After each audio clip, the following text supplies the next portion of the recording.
Anyways, welcome back to my channel, and this is the reading of Society Creates Villains by I Love Myths 2003. And one thing that, that's part 1 of the Media Storm Villains series and part 3 of Media Storm series. One thing that I forgot to mention in the previous videos is that this series is categorized as a gen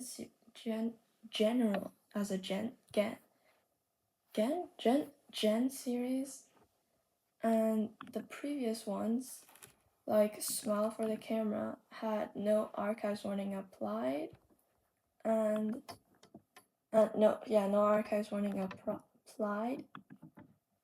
But this one, it has graphic depictions of violence and major character death. Now let's go down with the summary. When Izuku Midoriya, or the villain Kingpin Karma, is arrested, the heroes thought they could rest easy. The press doesn't agree with that decision. Tsukauchi let out a long sigh as he waited for the press conference to start. After a full year of chasing after the newest kingpin of the underworld, they'd finally managed to do it. They caught Karma, or if they were to call him by his real name, Izuku Midoriya. The past year had been rife with sleepless nights, hero deaths, and an overall increase in villain activity. Sukashi had barely been able to rest with the amount of paperwork and investigation he had to do. The overtime had been hell. This all ends with the arrest of Karma, though. This year, things should go back to normal, or as normal as they could be, with one of the most dangerous villains now behind bars. Tsukauchi felt good about himself for the first time in a long time. Things were finally looking up. He shouldn't have jinxed it. The media had all but salivated over the biggest story at the moment. Karma's arrest had led to an immediate decrease in crime, and any reporter would have noticed the shift. They'd have to be both blind and dumb not to. When Tsukauchi had walked on stage and stood behind the microphone, the pure elation he felt when addressing the crowd had been palpable. We are pleased to announce that we have Karma in custody, and Japan can now rest safely, knowing that the villain cannot harm them anymore. The press had also voiced their satisfaction at his words. Camera flashes, making his eyes burn as reporters did their best to capture this moment. When it all went wrong was when Sukashi had to explain who Karma is. A quirkless kid? Angry mumbling suddenly broke out in the crowd, and Tsukauchi was immediately nervous at what that would mean. "Excuse me, Detective Tsukauchi," a reporter asked, voice saccharine, I don't know the word. Tsukauchi left the felt hairs on the back of his neck stand on end. "You said that the child that you arrested is quirkless, correct?" Tsukauchi nodded stiffly. "Yes, but I don't see why that's a problem." Another reporter interrupted him. "The problem is that the kid is quirkless." Though his voice started calm, by the end of his sentence, he was practically yelling. The reporters around him voiced their agreement. "Yeah, what makes you think that a quirkless kid could ever do anything like this? Just admit it, you found a scapegoat for all those crimes, didn't you? If you can't find a villain, then at least don't lie about it." The press conference descended into chaos as each of the reporters started shouting at Tsukauchi. They could not believe or even begin to consider that a quirkless kid could do so much damage with no quirk to fall back on. For the kid to do everything he did, he would have to be insanely intelligent and powerful. Two things that could never be linked to a quirkless person, never mind a child. A quirkless diagnosis was basically a statement of being a relic of the past, to be unevolved and useless. A quirkless person could but couldn't become a kingpin of the underworld. They'd be eaten alive if they tried. Clearly, was the hero's way of sweeping the entire matter under the rug, and they would not stand for it. It was a serious matter. The kingpin of the underworld was a dangerous villain. He managed to kill multiple pro heroes after all, one of which was All Might.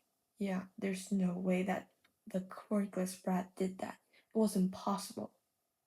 The way that the police handled the situation only served to add more fuel to the fire. The public were in an uproar after the conference. To see the heroes and police claim that a quirkless kid was the main villain behind the year's worth of horrific crimes was like a slap to the face of all those who lost something amidst the chaos.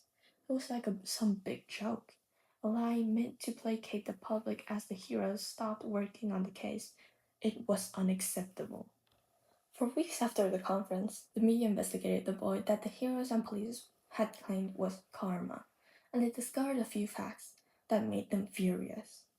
Izuku Midoriya was a quirkless kid who had been declared as helpless and weak by his teachers and mother. He was kidnapped at age 13 and had been missing ever since. The hero who'd been in charge of looking for him had declared him dead after one day of searching. He'd been bullied ever since he'd turned 4. This was not the fault of a villain. This was the fault of a victim. It was common knowledge amongst the public that quirkless people were just weaker than those with quirks. It was fact, so bullying them was seen as an act done only by villains. If students were harassing someone with a villainous quirk, it would be labeled as training. But quirkless? That was just pathetic. What was the use of beating someone who couldn't fight back? It left a sour taste in people's mouths. Kicking a quirkless was like kicking a puppy. There was no reason to do it unless the intention was to cause harm to someone who could not fight back. The main perpetrator of Izuku Midoriya's abuse was a UA student. Katsuki Bakugo was the impulsive, brash, and violent youth that everyone had seen at the sports festival. No one had forgotten how he charged at his opponent, Shota Todoroki, even after the boy had been knocked out. The clues strang themselves together, forming a web of information that only added to Midoriya's innocence. He was a weak boy, clearly used as a scapegoat due to his inability to fight back. It made many reporters feel a twinge of pity for him. That only brought one question to mind, though. If the heroes and law enforcement were correct about Midoriya being kingpin, why was Katsuki Bakugo still safe? The kingpin had a reputation. He'd kill whoever crossed him with no mercy. All Might and Endeavor had both fallen into his power. So what was a young hero student? If Karma had the strength to kill number 1 heroes, why didn't he kill his childhood bully? It didn't make sense for him to simply forgive the boy for making his life hell. If Izuku Midoriya were truly Karma, the kingpin of the underworld, Katsuki Bakugo should not be alive. He should be splattered, remains in a dark alleyway somewhere. The fact that he was alive was a major point against Izuku Midoriya being Karma. Not that anyone thought he was. And that meant Karma was still out there.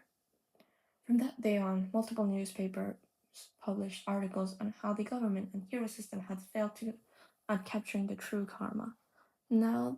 How they placed a quirkless kid at the forefront so that they could wash their hands of the situation.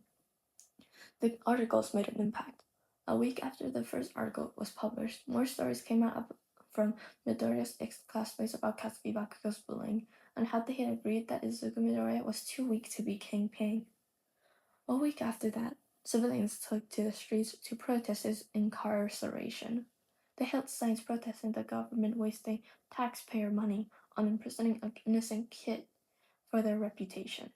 They screamed about the lies that the government was trying to feed them. This continued for months, and each week that went past brought more hostility from the civilians and worry from legislators. They knew that if they did not follow what the public demanded, they'd be out of office in the next election. They couldn't let that happen. Maybe that's why they pushed the blame on Detective Tsukashi and his team for the mistake in misidentifying who Karma was. They thanked the public for being so involved in such a big case and continued to placate them, releasing Midoriya in the process. They promised the public that they'd do anything within their power to make sure that the heroes would be well supported and when they finally captured Karma. A day after Izuku Midoriya's release, there was a new headline. There was a horrific scene, one of the largest billboards in Musatafu. A blonde teen, Katsuki Bakugo, was hanging from a rafter, bloodied and strung up, with his intestines acting as a noose.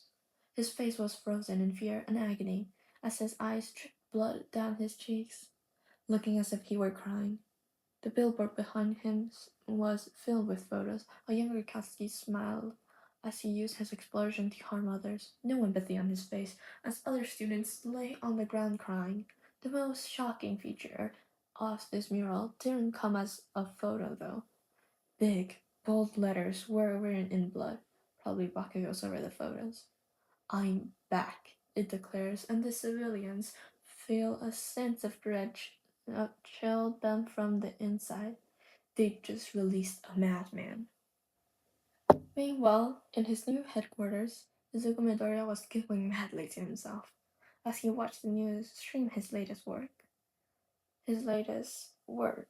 It had all gone perfectly. By getting captured, he'd set the wolves on Katsuki's tails. His ex-bully would not be able to hide the shared past with the vultures out hunting for blood.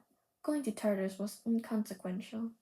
He knew that the prison would not hold him for long, and the time he spent would give him time to study the layout for his next plan. His childhood bully deserved everything he got. This plan had been in the works ever since Izuku had made his villain debut, after all. He couldn't just kill Bakugo. No, no, no. That would mean that he'd die a martyr. No. Izuku wanted to ruin his reputation first. Not that it was hard, but being a hero meant everything to Bakugo when they were kids. They'd been kids. Now he'd never be one. Izuku thought it was perfect. Poetic justice, if you will. He couldn't be a hero because of his birth. Bakugo couldn't be a hero because of his actions. It wasn't fair. Karma was like that. And that was the end of a one shot called Society Creates Villains by I Love Myths to 003. Check them out on AO3, link in the description. Of course, I'll also link their account too, not just their works. And see you next in the part 2 of Media Storm Villains Bloodbath. That would be my next video if I ever finish editing. No, it's not Bloodbath. It's not blood in the water. Yes. And if you liked, well, just like it, the video, like, and whatever, and subscribe. And I am so sorry for the crappy audio. I don't have a mic. I can't get a mic. This is kind of a, how do you say, a secret account of mine that I got inspired by. Put your hands up PODFIC. Check them out too, really. And now, bye.